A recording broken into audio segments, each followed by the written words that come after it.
What's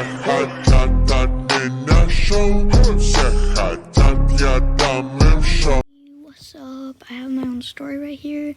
It's called Silver and Gold Gay Ship. I don't know if it's 14 plus. I haven't decided that yet.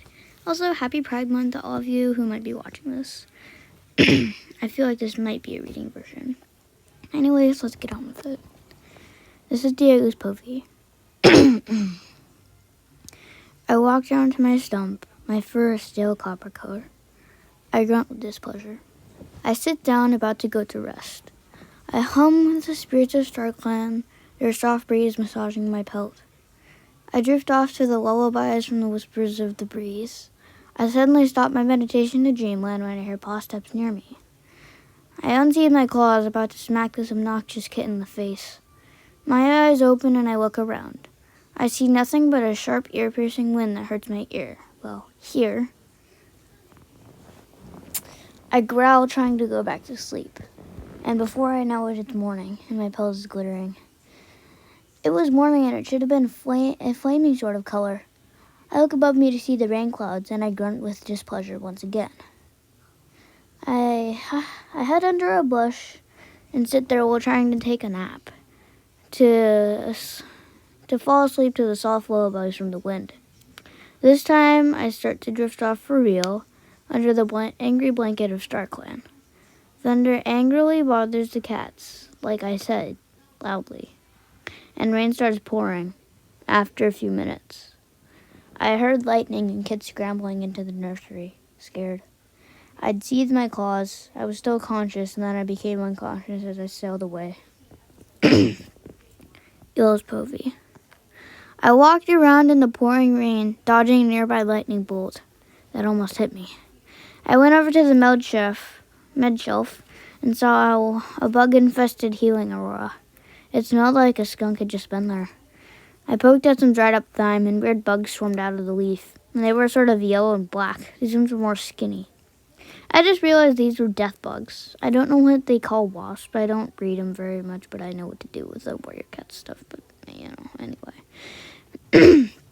I dived into the med den water, and I was lucky there was water there. They swarmed above me, and I struggled to hold my breath. I heard muffled buzzing above me. I came back up for air and got stung on the head 4 times. I hissed in pain and swung at the hive and dived back into the cold water. They gave up and went back to the leaf. It was dried up and had holes in it, and weird other types of things in it. It looked like they had made a home in there. I stared at a nearby log, seeing a huge golden tom staring at me. I gave him an embarrassed look and just headed to go tell the leader. Diego's Povey, a dream, because he fell asleep again, obviously. Or like daydreaming, I don't know, maybe he sleeps with his eyes open? I looked at the sharp tooth above me, and a beautiful she-cat behind me. She was glittering silver, almost like me. The sun rose and my pelt lit a fire. Jeez, I'm bad at this. The sharp tooth fluffed its fur and hissed, unstunned by my beauty. He swung a paw and I grabbed the she-cat, and out boxed the sharp tooth. "Oh, Diego, you're so brave," she purred, and I was flattered. I was surprised and I blushed. "Oh, shucks." I turned my head towards the sharp tooth, swinging its paw and hitting me. In reality, I was saying, "No, no, no." In my dream, I had a huge gash on my side, and it turned to ash. There was a puddle. Oh my god, I'm horrible at this. I had a huge gash on my side, a puddle of dark blood by me. I pulled myself up. My side turned to ash. I rose. My side was flaming, and I hit the sharp tooth with my tail. And the sharp tooth leaped out of the water, of the water with his paw on fire. "Come on, let's go before he gets out." Chapter 2, not 1. Diego's Povey. "Leader! Leader!" I yelled as I headed to the back of the clan camp. "Yes?" she asked, her eyes still closed. I looked at her pelt, soaked. Mine as well. The wind blew on me, and I shivered. "There's a bug infestation in the med den supplies, and its infestation is of death bugs." The leader gasped and shook her out her pelt. I had that shaky voice because I was still recovering from the small breeze. She dragged me to the rock and yelled out at a clan meeting. I looked at the familiar golden cat awake, and his ear flicked. Who dares disturb my stump? He stared at the leader and whispered sorry. He looked up at my leader even though he was a rogue. I could tell. Everyone.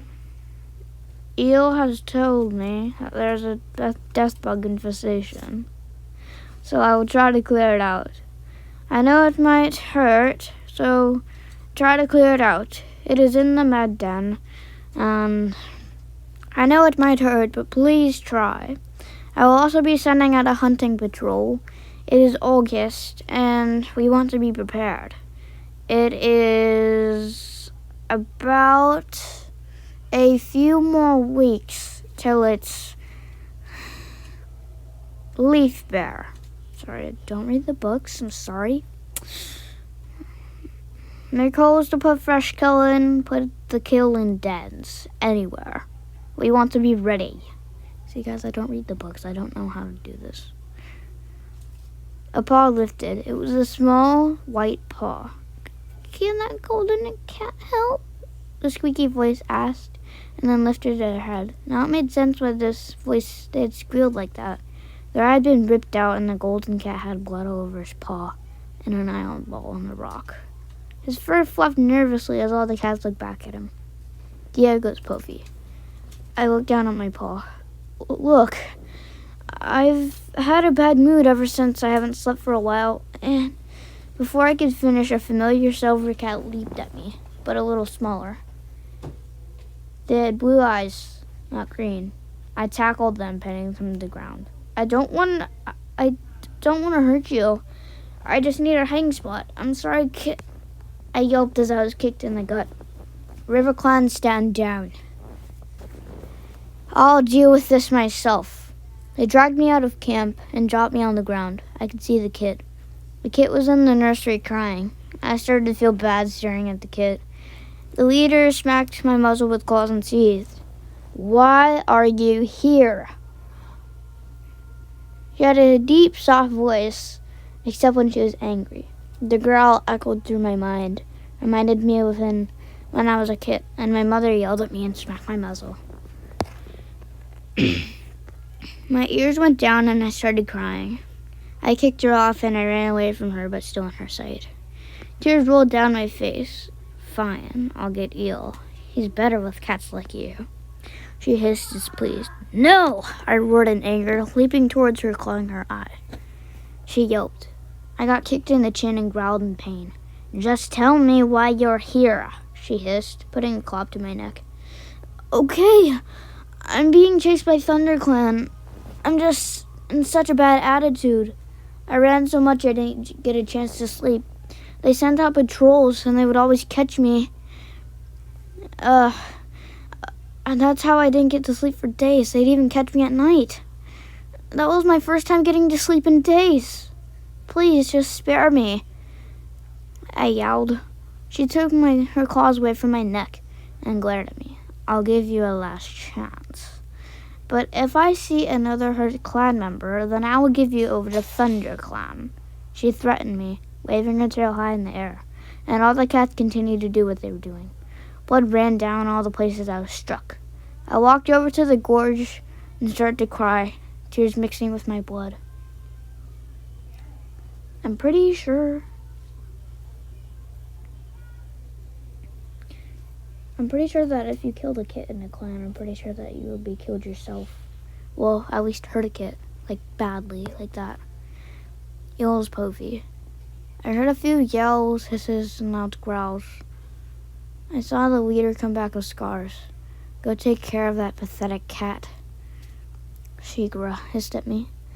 I walked out of the clan where she had walked out of. My belt was wet and it glistened in the rain. I looked over at Tom. He was sitting nearby the gorge. He was now a copper color and he was getting soaked by the rain, and it didn't really look like he cared. My ears drooped. I felt sorry. I pattered over to him and he jumped, and I was only a few fox lengths away. He seemed more surprised, not scared. Hey? I sat down in the spot that I was in. happily getting cooled by the rain.